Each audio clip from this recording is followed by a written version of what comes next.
Bonjour et bienvenue à notre méditation. Aujourd'hui, c'est le 27 septembre et nous sommes en train de méditer depuis le 26 septembre sur l'importance de l'amitié. J'ai passé quelques jours au Brésil après 8 ans d'absence de ce pays complexe et merveilleux, et j'ai compris encore une fois l'importance des amis, l'importance de l'amitié. Et voilà pourquoi je suis en train de partager cette semaine sur ce thème important dans les Écritures. Je parle ici bien sûr de l'amitié au sein du corps du Christ. Et je ne suis pas en train de dire que les autres amitiés sont pas importantes, mais les textes que nous utilisons ici dans le Nouveau Testament nous parlent justement de l'amitié au sein du corps du Christ, sans vouloir dire que les autres amitiés ne sont pas importantes.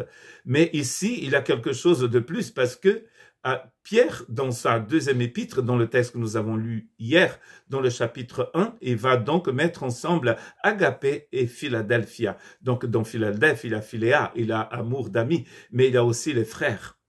Et donc, c'est l'amour de frères. C'est l'amour, amitié des frères. Et donc, les frères, ici, ce sont les personnes qui ont reçu le Saint-Esprit, selon Romains 5. Le Saint-Esprit est celui qui déverse dans notre cœur l'agapé de Dieu, l'amour de Dieu, auquel Pierre va associer l'amour des frères. Or, celui qui n'a pas l'Esprit du Christ ne l'appartient pas. Et pour appartenir au Christ, il faut avoir son Esprit en nous. C'est-à-dire, il faut avoir expérimenté la naissance d'en haut. C'est le thème de Jean chapitre 3, où Jésus parle à un religieux qui s'appelait Nicodème, un pharisien. Alors, ce pharisien avait une religion, mais il avait besoin d'être né d'en haut pour rentrer dans le royaume de Dieu, pour appartenir au Christ. Cela, c'est sans vouloir offenser personne. Je suis juste en train de vous dire ce que les Écritures disent, ce que Jésus lui-même a dit et dit toujours, parce qu'il est vivant pour les siècles des siècles. Et c'est ce que enseignent les épîtres, c'est ce qu'enseigne l'Évangile. C'est que pour être dans le royaume, pour entrer dans le royaume de Dieu, il faut recevoir une naissance surnaturelle que Jésus appelle la naissance d'en haut et que nous appelons dans nos versions bibliques la nouvelle naissance. C'est pourquoi exhortez-vous réciproquement et édifiez-vous les uns les autres, comme en réalité vous le faites. Donc c'est 1 Thessaloniciens 5, 11. C'est Paul qui parle à l'église de Thessalonique en Grèce, en leur disant, vous pouvez vous édifier maintenant. Soyez des amis, édifiez-vous, en fait. Je reçus de la part du Seigneur des cadeaux, je veux partager ce cadeau avec l'autre.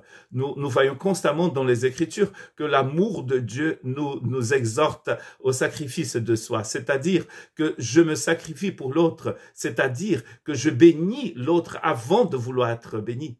Et cela fait... C'est ce qui démontre que nous sommes des amis. Quand vous aimez quelqu'un, vous allez faire un effort incroyable. Je vous ai parlé hier de cet ami qui a perdu son fils, il a 7 ans, et qui a failli perdre l'autre quelque temps, 1 an et demi après, un homme sublime. Il traverse un état entier pour aller me chercher, pour soulager mon fardeau.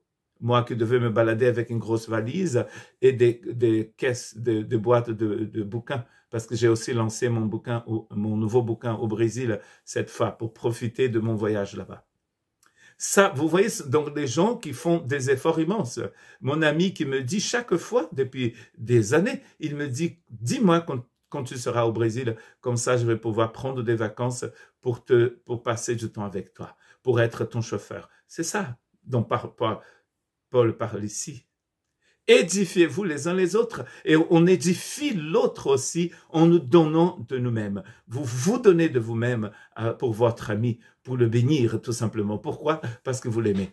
Et important, vous l'aimez plus que vous ne l'aimez, vous aimez vous-même, dans le sens où il devient très important pour vous. Beaucoup plus important que votre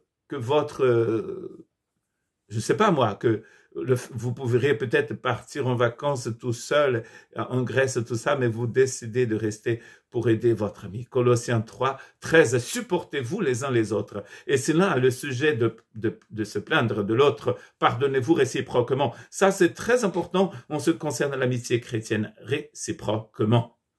De même que Christ vous a pardonné, pardonnez-vous aussi. Et, on va trouver d'autres textes comme ça. Jésus lui-même va utiliser cette formule. Je vous aime, aimez-vous les uns les autres. Je vous pardonne, pardonnez-vous réciproquement.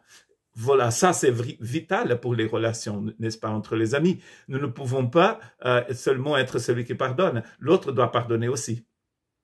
Si vous êtes, quand on parle d'aimer, de pardonner ceux qui ne sont pas nos amis, cela fonctionne, bien sûr. Nous sommes exhortés à aimer et à pardonner tout le monde, même ceux qui nous font du mal. Vous pouvez trouver ça dans le Sermon sur la montagne, dans Matthieu chapitre 5, 6 et 7. Jésus va nous exhorter à prier pour nos ennemis. Or, ici, c'est pas pareil. Ici, on voit bien qu'il a amour de frère, amour de sœur, comme nous dit Pierre dans 2 Pierre chapitre 1. Où il va parler d'agapé associé maintenant à l'amour des frères. Or, dans l'amour de frères, il a le mot philéa.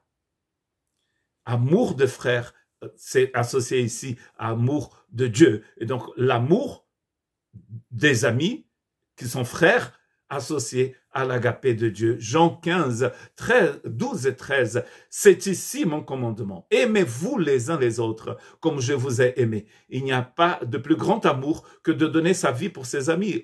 Voici la formule magique, entre guillemets. Il n'y a pas de plus grand amour que de se donner pour l'autre. C'est de cela dont nous avons besoin de cela dans le corps du Christ. Des personnes qui sont prêtes à se sacrifier pour les autres, pour les amis. Mais comme ils sont des amis, les amis aussi seront prêts à se sacrifier pour leurs amis. Je ne vous appelle plus serviteur. C'est la suite. En fait, c'est le verset 15 de Jean chapitre 15. Nous venons de lire Jean 15, 12 et 13. Et maintenant, verset 15, je ne vous appelle plus serviteur parce que le serviteur ne sait pas ce que fait son maître. Mais je vous ai appelé ami parce que je vous ai fait connaître tout ce que j'ai appris de mon Père. Donc, Jésus lui-même nous appelle amis. Alors, pourquoi n'essayez-vous pas d'avoir des amis sincères pour qui vous allez être prêts à donner votre vie comme Christ est mort pour vous sur la croix?